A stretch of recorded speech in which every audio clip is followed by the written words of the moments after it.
I messed up tonight. I lost another fight. I still mess up, but I'll just start again. I keep falling down. I keep on hitting the ground. I always get enough. See what's next. Birds don't just fly. They fall down and get up. Nobody learns without getting it wrong. I won't give up, no, I won't give in till I reach the end and then I'll start again. No, I won't leave. I wanna try everything. I wanna try even though I could fail. Salutations, listeners! Welcome back to Zootopia Minute, the minute-by-minute podcast where we review and analyze the hit 2016 film Zootopia. I am your host, Simul, and I am here with my co-host, Choco. How you doing, Choco? I'm good. I just came back from my pony convention in Chicago. Yes, and you're about to go to a pony convention in California. Yes. So many conventions. I'm actually going to one very soon as well, but I think we'll talk about that a little bit later. We want to jump right on into the minute, because we know that's what everyone's here for, the real meat of the podcast. So, It's our 25th anniversary edition, so celebrate. yes, 25th. I thought it was funny because the iFanboy podcast, they notice a lot of comics, they celebrate their 25th issue when it's not really a big deal, but it's a way to push and they make them more expensive, so there you go. Oh, that's interesting. But 25th anniversary, or 25th episode on this episode, there we well, go. technically it's the 26th episode, but it's minute 25, which is a nice round number for us there. So, in this minute 25, we begin by finding out what sort of literal something or other Judy was going to sink into, according to Nick. And I believe the word was squalor. Yes. And Nick continues his little tirade, his little monologue about life being awful, basically, is what he's saying. And they walk along, they walk through an alleyway. Judy almost gets crushed by a giant rhino, and then she walks into some wet cement to have Nick tauntingly leave her behind and wave goodbye as some beaver construction workers look on Judy with disdain. So that is minute 25, and what a minute it was. I guess for those of you who want to be more specific, our last minute ended when they said those dreams die and our bunny ... And we find out sinks into an emotional and literal swaller living in a box under the bridge. So foreshadowing. Yeah. So, any first thoughts on this minute from you, Choco? I like this because once again we have a nice complete minute where it ends on a nice clean scene transition. Right, and that seems to be so rare. It's in short supply these days. We always get them cut off awkwardly in the middle. So, here you go, guys. Special 25th anniversary episode. You get a nice complete minute, at least the way it ends. Yeah. Well, my main thought is Nick just looks so adorable. I just want to pet him. Like, he looks like his head looks so fuzzy. I just every time he's just smirking at Judy, I want to reach my hand to the screen, just pat him on the top of the head. And was this what was going through your head the first time you watched the film as well? Yeah, he looks like a fuzzy little doggy. I just want to pet his head. Fuzzy little doggy. So. He's like a Shiba Inu. My friend got a baby puppy Shiba Inu recently, and it's the most adorable thing ever. Oh yeah, I got to see one last weekend when I was at the Chicago convention. I was staying at a friend's house, and his roommate had a Shiba Inu, and it's just so adorable. Just kept petting it the entire time. Yeah. Well, I see you've certainly retained all the real content of this minute, because that's what's important. That Nick's head is fluffy. Yes, it's adorable. Don't you want to pet it? They make the fur so good in this episode. Like, they do. In this movie, it's so well done. That's okay. So that's always interesting when you think about the way CG movies are done, especially if people remember back when Monsters, Inc. came out, the Pixar movie, Monsters, Inc. I don't know if you happen to recall what year that was. It was like early 2000s, but at the time, the way they were able to render the fur on some of those monsters was state of the art, because you know, if you've got fur on a 3D model, it increases your poly count massively. It's just so much extra power you need to be able to render that fur with that much detail. So at the time when Monsters, Inc. came out, it was like a super huge deal. And it's even developed further at this point, and you can see that in Zootopia. The fur on these animals looks fantastic. And actually, for those of you who don't know, the Disney animators themselves even said one animal in Zootopia has more individual hairs than every character in Frozen combined. So that kind of shows you how far they went from Frozen to Zootopia. I like to think that that's a slight on Frozen, like they're knocking Frozen. It's like, yo, our characters have more hairs than your movie had characters. What now? Yeah. Well, it's the same studio, so you can't really I know, fault but them. don't you think there's some interdepartmental competition? Maybe. within I Disney, don't know if Howard people working on does... different projects. Did he do Frozen? I'm not sure. But the last Disney movie to feature animals in a main role using CGI here was Bolt. And so also the last time they really did hard rendering for characters with a lot of hair. And it kind of shows you how far they transitioned from Bolt to Zootopia. And even just from Frozen to Zootopia, the fact that every character in Frozen doesn't even have as much individual hairs as one character in Zootopia. So kind of crazy. Yeah, they've got to have crazy powerful computers to be able to render that stuff out. What did you take from this minute? The only thing I took was Nick's fluffy head. Nick's fur. What was your impressions of this minute? Well, as we saw, it's a continuation of Nick's monologue from the previous minute where, Judy has accused him of breaking the law, and he's able to rebut in the previous minute very effectively, and goes on to sort of break down Judy's nice, optimistic, idealistic views of life in the big city, and to tell her how it really is. Nick tells it how it is, He's saying, look, life's not all it's cut out to be. You think you're going to move to Zootopia and sing Kumbaya. That's what he said in the last minute, right? Well, He went on to break down, you know what, you thought you were going to be an awesome cop, but oh no, you're really a meter maid. You're sinking into a literal squalor. That was the word we ended on last time, or ended just before, a literal squalor. And, as you're listening to all these things Nick is saying, you're watching him, but you're also watching Judy, and you can sort of see how Judy is, hearing this and trying to put it off, but at the same time, it's got to be affecting her. It's got to be hitting kind of close to home. Because he's been able to surmise her situation almost perfectly from the limited interaction that they've had, even down to the fact that, hey, you know what, you're probably going to give up eventually and move back to, let's see, you said you're from Bunnyboro? Yeah, you're going to be a carrot farmer. Does that sound right? Which is exactly to be honest, it's what very the rest easy of her to read family Judy. does. It's easy to read Judy and most people in that situation. Or is Judy just that generic? Is she just that predictable of a character? She is. She does fill the role of a lot of us, millennials, kind of in that situation. So it's one that I think almost every generation goes through. So it's a character type that is kind of easy to identify. The happy-go-lucky, bright-eyed, bushy-tailed person wanting to make something. Literally bright-eyed and literally bushy-tailed. Yeah. And Nick, I think, notices that right away. Perhaps it's foreshadowing that he's been in a very similar situation. Perhaps not. But yeah, you were noticing how Judy's expressions changed throughout the minute. Of course, I was looking at Nick the entire time.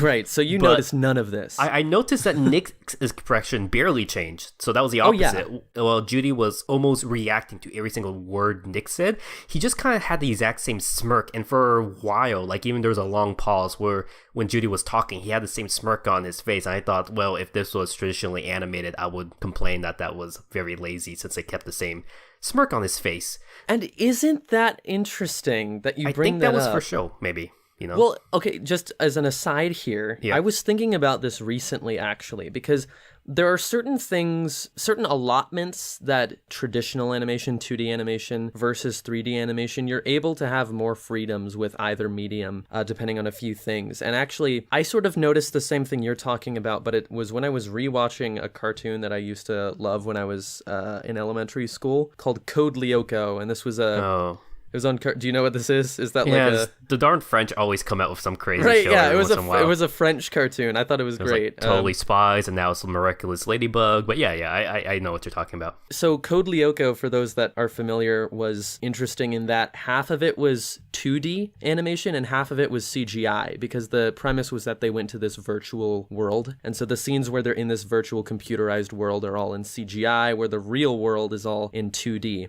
And it makes you understand, especially towards the later seasons when their budget was increased and they were able to spend more and get the animation quality a bit higher up. There are different techniques involved in 2D animation versus 3D animation, especially when it comes to expressiveness of characters. Because when you're animating in 2D, usually you have a more limited frame rate, and it's not as obtrusive because you're watching a drawing. So expressions, oftentimes a character might be fairly static, like maybe their arms aren't moving a whole lot, but just their mouth is moving when they're talking. And this would happen a lot in the 2D parts of Code Lyoko, of that show. And then in contrast to that were the 3D segments where when they're talking, suddenly their whole head is bobbing up and down and they're moving their arms back and forth, using a lot of body language. And it's because if you weren't to do that in 3D, it would look really, really robotic. And for whatever reason, in 2D, you're able to get away with using less of that sort of body animation, especially if you watch anime. Anime is a really good example of how static characters can be while they're talking, that kind of thing. So when you brought this up just now, it kind of reminded me of that. Okay. Because you were saying, if this was a traditionally animated thing, I might complain. The reason you wouldn't complain here is because they're able to do that because of the medium. But then like a few seconds afterwards, I noticed that his smirk was a fake put-on smirk. It was intentional. So reason why it was so still, because right after he smirked the entire time while Judy was doing her ranting, you don't know me, all that stuff, I could be anything I wanted to be, you have no right to tell me what to do, all that stuff. And right after she was done with her tirade, he was like, all right.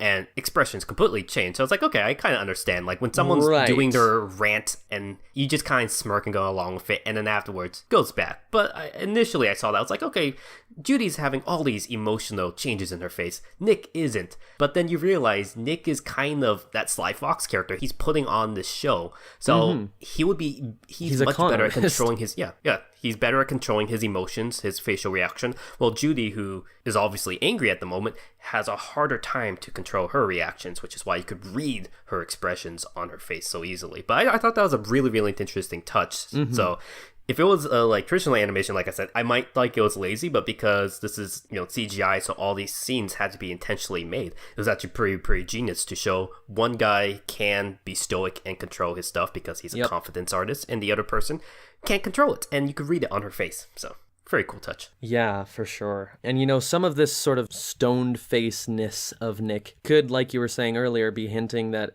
well, we know it is a facade. He is a con artist, but maybe there's something underneath that he's hiding as well. That maybe, like you were saying, maybe he's gone through something similar to Judy. These are all things that he maybe realized or thought he realized earlier in his life. And so that sort of brings us to where Judy, in her rebuttal against this big tirade Nick went on, said, listen, you don't have the right to tell me what to be. I'm not going to be bossed around by some con artist who never tried to be anything more than just a con artist, basically, is what she's saying. And that part where she says someone who's never tried to be anything other than a con artist, that's a pretty big assumption right there on Judy's part, don't you think? Yeah. And maybe that is playing into what's going on with Nick's expressions as well. Maybe he's just so effective at having this facade and hiding his emotions that Judy is unable to pick up on potentially the fact that maybe he's coming from a place of experience. Yeah, similar situation. The other characters I actually love seeing their expression are the beavers, the dumbfounded beavers looking at this cop standing in, the cement they had painstakingly put down, and their expression just like, what the hell, man? What are you doing there? Yeah, so leading up to the beavers there, we have Judy, who's been trying to rebut what Nick is saying, listen, I can be anything I want. Nick says, no, you can only be what you are. I'm a sly fox, you're a dumb bunny. And she says, I'm not a dumb bunny. And Nick, who's noticed that Judy has now walked into wet cement, says, right, and that's not wet cement. Okay, bye-bye. And right, that's when we see those she beavers. was in wet cement for a few minutes now, or a few moments now, which is kind of funny. Yeah, you'd think maybe the beavers would immediately have been like, hey, what the heck? Come on. What's going on? But then she's a cop, so what can they do? But they I'm seem a cop. very upset. I have the authority to just trounce through your wet cement. Screw you they guys. Have the authority to go on your United Airlines flight and take a customer I run off this screaming. town. Oh man, yeah, there you go, guys. That just happened like today, to give you a reference for when we're now recording we're this. putting this in a time frame, so there you go. Yeah, the United Airlines thing. I love that the one beaver is kind of crossing his arms while the other two beavers are just kind of going along with patting the cement dry. I don't get paid enough to care. I'm just gonna keep doing the job I was paid to do, Well, backing up a little bit, what Nick says in response to Judy saying, you can only be what you are. That's a very interesting statement there. Do you think there's any truth to that, or what do you think? Well, that's a debate that our generation is going through right now constantly. If you see almost every fight on Tumblr, Reddit, Twitter, 4chan, it's basically you are born in what you are and you can only achieve what society makes of you, what you're born biologically and whatnot, or you can actually go out and try to achieve anything that you want, even if it's not what the current norms are. So it's a very tricky situation, especially in this world where it's dealing with different species. Nick is kind of, I guess, going down to a form of speciesism where, I guess, in this world, all foxes are seen as sly, so there's no use trying to be anything more than a sly fox. So he's like, I'm a sly fox. And I guess in his mind, all bunnies are dumb. And he has a bunny that's sinking into cement right now. So I guess that just proves his point. So we've already talked about maybe Judy showing some racism with her prejudice against foxes earlier, but now maybe we're seeing some of the same kind of racism, for lack of a better term, speciesism, whatever you want to call it, prejudice anyway, from Nick, who said, I recognize what I am and I accept that, as well as the traditional societal roles that come with it, and you should too for yourself. So it is coming from both directions here, which again is something I've always praised about this movie. It's multi-directionalism and all these concepts. That's I would make a Tumblr joke and say, right technically, Nick cannot be he cannot be racist or specious because he's a predator. Leave the podcast. And You're banned from the podcast. You're banned from the podcast. Predators are not in a position of power. Well, oh boy.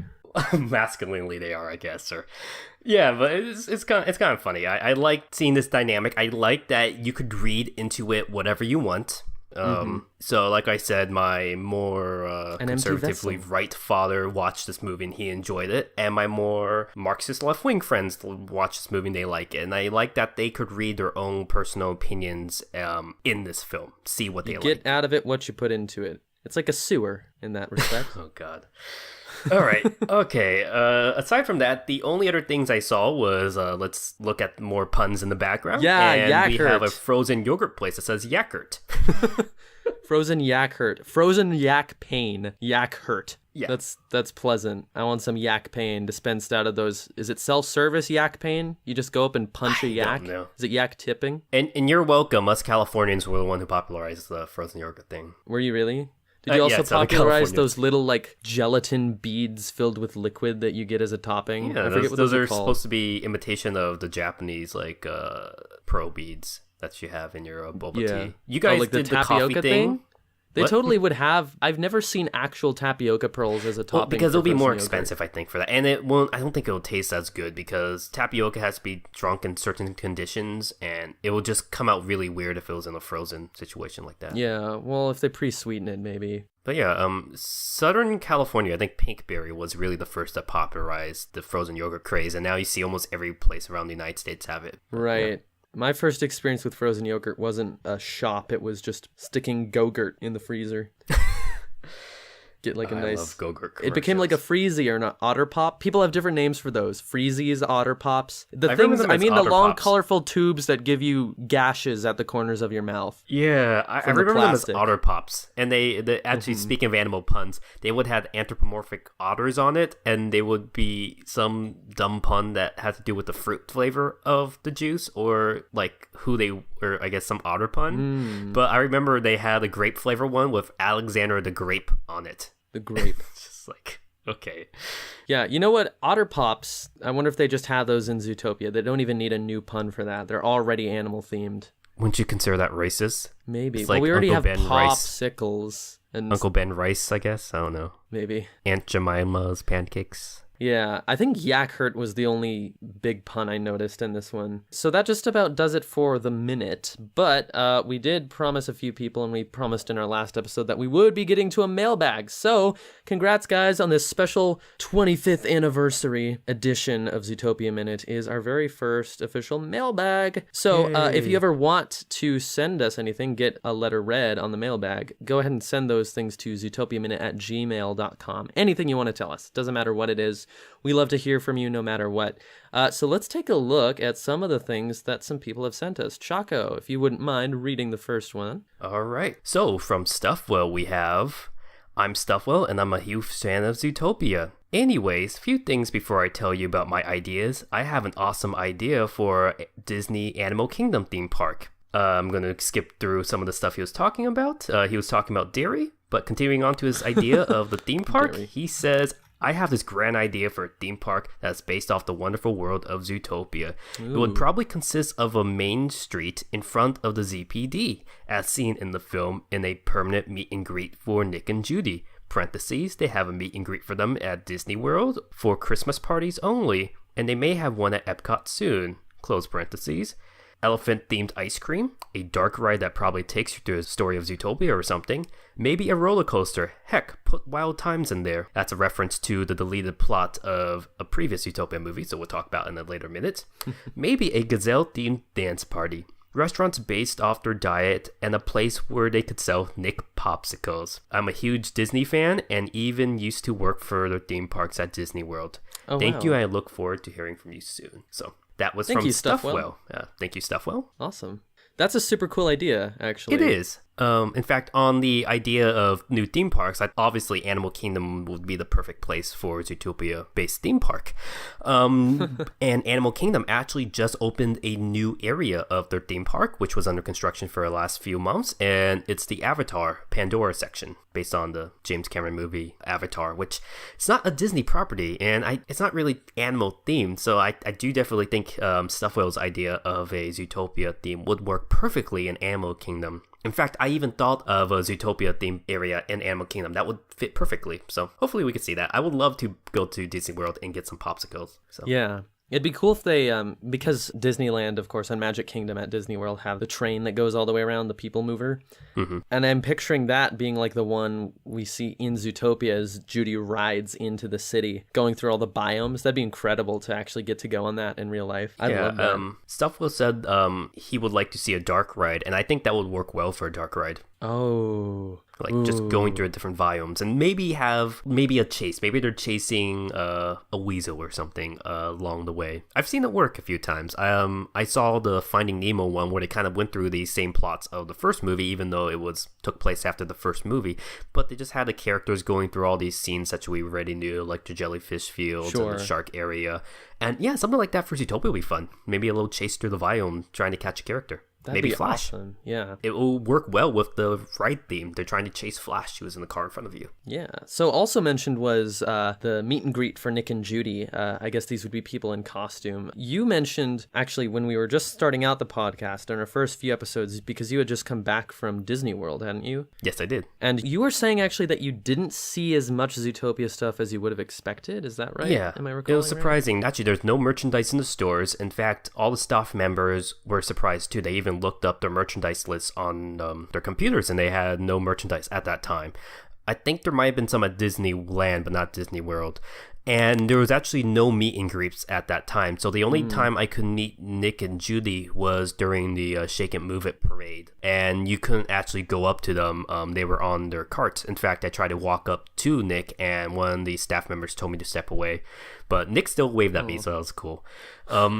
I think right now they do have certain areas where you can meet and greet Zootopia characters. I know there's one in Disneyland, and I think there's one in Disney World, and from Stuffwell's email, it looks like there might be one in Epcot soon. So it is interesting. We should have a Zootopia meet and greet, and I think they will get a lot more attention now, especially that they won the Best Animation Oscar. Yeah. It's somewhat disappointing to hear that there's not a lot of Zootopia merch, especially considering how pervasive the merchandise was after Frozen. But I guess it's just a matter of time. We'll hopefully see some stuff come out. Awesome. Thank you, Stuffwell. That was a very awesome letter. That's a really cool idea. So thank you for sharing it with us. All right. And we have one more letter for this session of the mailbag. And this one comes to us from LJ. This is a guy that's been following us on Twitter for a while and always leaves us really nice comments. So hi, LJ. How's it going? All right, so LJ says, hello there, the name's LJ and I'm 18 years old. I've been listening to Zootopia Minute for quite a while.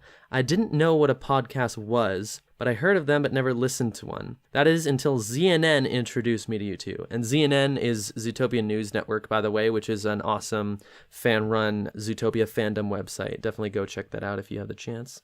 Anyway, back to the letter. Yet still I wasn't taken away. I was still skeptical, but I decided months later to give your podcast a chance, and I'm very, very, very glad I did. I've picked up on some of the social and political commentary in the movie, but it warmed my heart to know I'm not the only one who figured it out. Breaking down Zootopia by each minute was a smart idea, and the analysis of each minute is done well in each episode. I know that this is a minute series that's trying to get its footing, but I can tell you too from the first pilot episode I knew I was going to love you too. Thank you. It's awesome. All I want to say is that I love you two so much, and I'll be eagerly awaiting your future episodes. In the meantime, I'll be listening to your older podcast episodes and tweeting away on your profile. Thank you for making my day brighter and making me smile. Stay amazing, keep on being your wonderful selves, and try everything.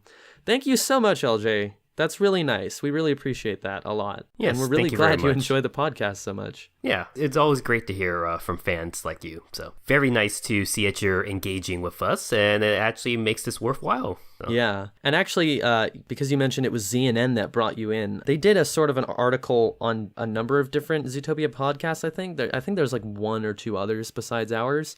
And Choco, I think you first alerted me to the fact that this website existed, and you're like, maybe we can talk to them about the podcast. And then I went and saw they'd already done an article on us, but we didn't know that they'd done this article on us till well afterwards, maybe like a month or a few weeks after, I think. Yeah. I think by that time we only had 4 episodes up, so it didn't really show the best of the audio quality yet. So No, maybe not. But what I'm interested to know actually is anyone listening, if you guys can let us know if you heard about us from ZNN, let us know, because that'd actually be really interesting to see how many of you guys found out about us through ZNN. Or any other news source. If you see us on Reddit or Twitter, let us know. We definitely want to know where our audience is coming from. Yeah, if we know where our audience is coming from, it helps us to sort of figure out how best to expand and get the podcast out to more people. So letting us know that kind of thing is always a big help. And I guess a shout out to also the Burbs Minute, another podcast in the Minute by Minute family, who also gave us a shout out in the previous episode, and we just kind of found out recently. So yeah, they gave us a shout out, I think, back in November. So if you did come to us from the Burbs Minute, thanks as well. Indeed. And yeah, so LJ, you are mentioning breaking it down minute by minute as a good idea. We think it's a great idea too, but we can't entirely take credit for the concept because, as always, as we like to remind people, this was inspired, of course, by the Star Wars Minute. And we will be getting the co-host for that soon. We're still working it out. We don't have a bunch of people lined up. We're trying to get some people like AC Race Bass is one who is also interested in joining, but we just have to work around our schedule since a lot of us are busy with day-to-day life and different cons. Indeed. Yeah, so that concludes the mailbag for today. But speaking of cons, as you just mentioned, both of us have some big con-type stuff coming up. So, Choco, you're going to be at BABScon this weekend, aren't you? So, if you guys don't know, BABScon, it always fights between Everfree Northwest as being the second or third largest PonyCon in the country, but it's not the second. It's at least one of the top 3 PonyCons. Sure. So, this year, I'm actually invited as a community guest, which is actually a big honor. I think this is the largest of the PonyCons where I have been invited as a community guest. Woo! So it's pretty exciting. I did work for Babs initially when they first started. In fact, if you see their logo designs and some of their mascots, that was all me. But since I'm not working for them anymore, I could go as a community guest, which is very fun. And I'll also be vending. So as a vendor, I'll have 2 tables. I have a lot of fun stuff. I would have some Zootopia theme prints if you want to see some of my Zootopia stuff. Some new card games I'm working on. And as a community guest, I'll be doing panels. I'll be having a bunch of fun panels. So if you like my off-topic rants, make sure to check out some of my panels. I have one lined up on Friday and 2 on Saturday, and they kind of go around the theme of conventions and art. So a lot of fun stuff I have lined up. Awesome. Yeah. Well, just like Choco, I too have a big con weekend here.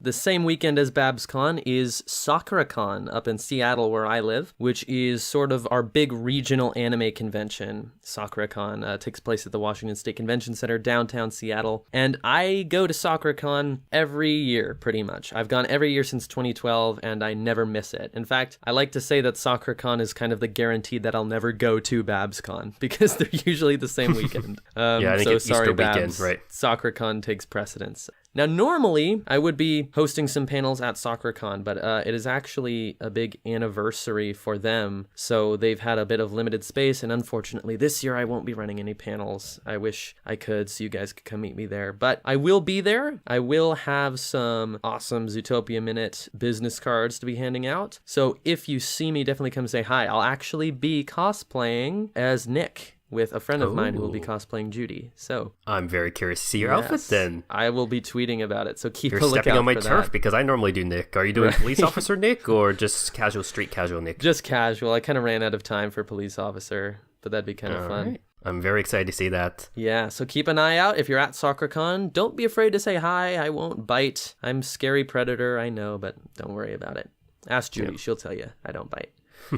So that wraps it up for this episode, but we want to give you a preview of what we'll talk about for the next episode. So as you guys know, around this time, a big lawsuit has come out in which a person in the industry who's worked on some, I think, big movies in the past, like Trouble in Little Chinatown and whatnot, he is suing Zootopia for copyright infringement, or not copyright infringement. He says that he pitched Disney a story that's very, very similar to what Zootopia has. Yeah. And he does have a lot of stuff backing up his claim. So this has been something that's been covered, and we'll talk about it in our next episode, since it's kind of crazy news. Definitely a lot of interesting stuff going on there. So tune in next time to hear more about that. Yep. Well, that does it for this episode of Zootopia Minute. As always, guys, we want to give a big thank you for listening to the podcast. If you like our podcast, please, please, please subscribe to our YouTube channel.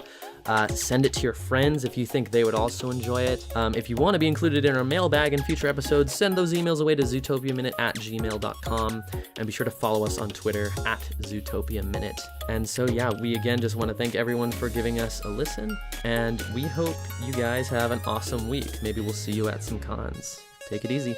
Bye.